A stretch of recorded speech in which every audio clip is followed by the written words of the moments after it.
чорабинии фарҳангию фароғатӣ бахшида ба рӯзи муҳофизати кӯдакон дар шаҳри ҳисор бо иштироки кӯдакони ҳамаи муассисаҳои таълимӣ ва томактабӣ баргузор гардид. саҳни баргузории чорабинӣ ки назди хонаи фарҳанг, осорхона ва китобхона буд, бо дастовардҳои беҳтарини ҳунари кӯдакони инҷо ба тамошо гузошта пешкаши сокинон гардид.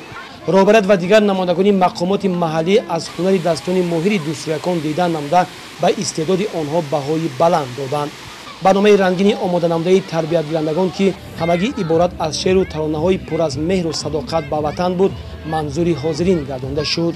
дар ин рӯзи хурсандӣ аз тарафи мақомоти иҷроии ҳокимияти давлатӣ дар якҷоягӣ бо соҳибкорон ба кӯдакон сару либосҳои тобистона, бозичаҳои гуногун тӯҳфа гардида, ҳамчунин қайд карда шуд ки падару модарон ва масъулини муассисаҳои таълимиро мебояд барои баландбардоштани маънавиёти кӯдакону наврасон ҷаҳд намуда ба бемасъулиятӣ ва таъхиркорӣ роҳ надиҳанд.